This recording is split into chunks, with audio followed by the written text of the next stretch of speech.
What an amazing adventure. We're into day number 9 of the 3rd annual 99.7 The River Relief Truck here in Campbell River, British Columbia. We're about midway up island here on Vancouver Island. Beautiful town. Let me tell you a little bit about the town so you understand more about what we're doing here. This is a beautiful place with big trees, really big trees, and primarily our economy for decades, and still is, reliant on the lumber industry. It's interesting to note that right now the lumber industry locally is picking up a little bit more because the Chinese building codes there are more stringent these days, and they're buying a lot of lumber from British Columbia, and that's only great news. That can only help our economy in the next couple or 3 years. Suffice to say, the last 3 years have been brutally difficult for us here. The lumber industry gone, the mining industry gone, and the few other peripheral industries that we've had here due to the brutal nature of the global economy have just disappeared. It's been very difficult. Our closed mill here about 3 years ago saw 1,500 people laid off and lose their jobs. That's incredibly significant in a town of 35,000 people. It's a huge impact here. A lot of our neighbors were in really difficult situation. In other words, a lot of our neighbors were worrying about feeding their kids year-round. Not even weren't thinking about Christmas time and how special that needs to be for kids. So when I got here 3 years ago, the mission was to launch a community-based radio station. With all due humility, that's why I'm here. I'm an expert at that. I love engaging my community. I love being a part of a community and making things happen. To wit, our 3rd annual River Relief Truck. We have 670 families go through our Campbell River Food Bank every month. 670 families. Statistically speaking, that is a huge problem. Per capita, that's a big spike that we have to deal with here in Campbell River. When I got here 3 years ago, I recognized the importance of trying to do something to help people who were affected by the downturn in the economy. And also I understood that the Campbell River Food Bank here, although they had been really working and trying really hard, had not been performing as they should be to meet the need that was required of them here. So our mission was twofold at that point: to actually get non-perishable donations going to stock the shelves and to rebuild the infrastructure of the Campbell River Food Bank. First year, we filled up one of these trucks up 53 feet by 7 feet high by 8 feet wide. Works out to about 7,500 cubic feet of goods. The original food bank that the original location that we had in Campbell River had 800 square feet of storage space. That was a gong show year one. We had food in containers all over the neighborhood trying to find a place to store this stuff. The good news about that was our success with our first year with the River Relief Truck forced the Campbell River Food Bank Board of Directors to go out and find us a new location. They did that.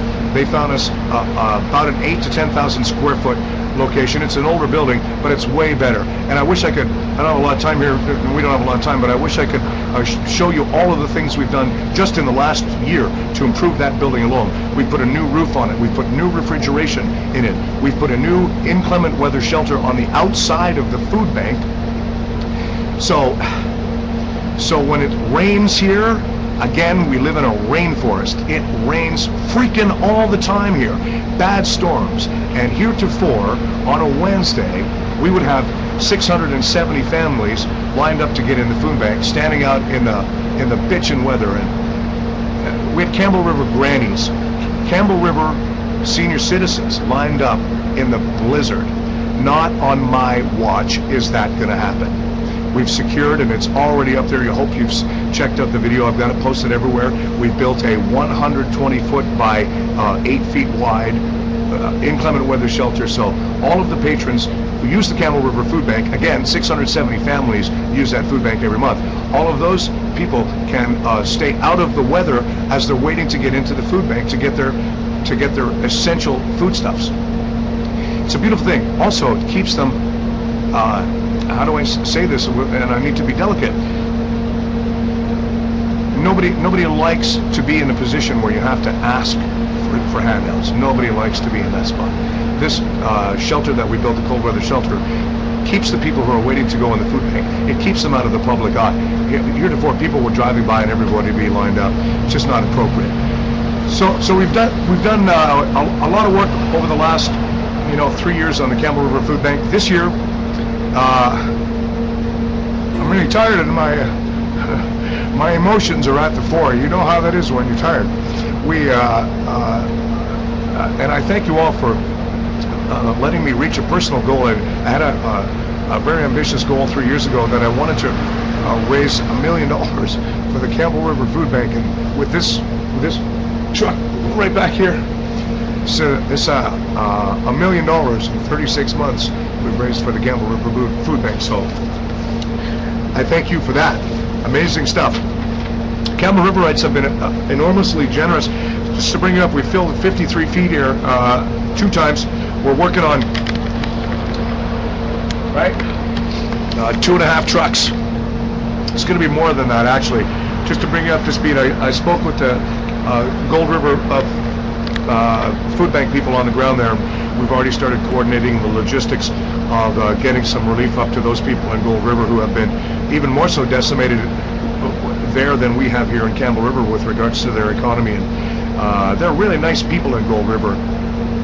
Our radio station services Gold River, in fact, as a community, and that's why it's a wonderful thing that we're going to be able to help them so much, and I thank you all for that. Campbell Riverites have been amazingly generous. I want to take a second to address the social media aspect of this. I'm completely overwhelmed by what we have accomplished, you and I, with regards to social media over the last 8 days. It truly has been amazing to be part of this thing, and I hope all of you who are into the social media thing like I am recognize the impact that this has had. And I was speaking with Sumner on the phone earlier on. Sumner, what a guy. Matt Liberty, congratulations, Super Dad! Yeah, booyah! I'm gonna get carried away here. Sumner, I'd asked Sumner, because he's one of the old guys, and maybe some of you original Us guys can bring me up to speed. I don't know if there's been an event like this in the Us Guys stream in the history of it. I don't know that. I'd like to know, because if not, this has been something to behold. And I hope you guys who created this amazing thing called Us Guys have been watching your proteges perform, and literally perform a miracle. And I know Thomas Moore-Purdue thinks me melodramatic about Us Guys. Tom, you're a good man. You've done a beautiful thing here with you and your friends to create this thing. You should see how your tribe has performed here. Be proud of that. I guess we have to thank some people for helping us out with this. Of course, Ty Sullivan, you're the man. You've been rocking this. Denise Barlow, I love you so much, Denise. You're my good friend. Matt Brown, Matthew, congratulations again. You're going to be a great dad. John Fescorn, you the man. Stephen Caggiano, Sumner Musoff, Joseph Heslam, and I know I'm going to forget some folks, and I really do apologize, but I am thinking about you for sure. You know that. This has been an amazing thing to watch. Thank you so much. Thank you. I'm speechless, and I know words don't do this justice, but on behalf of the Campbell River Food Bank and the people who use that social service here, we do thank you as a community, and I thank you as a friend.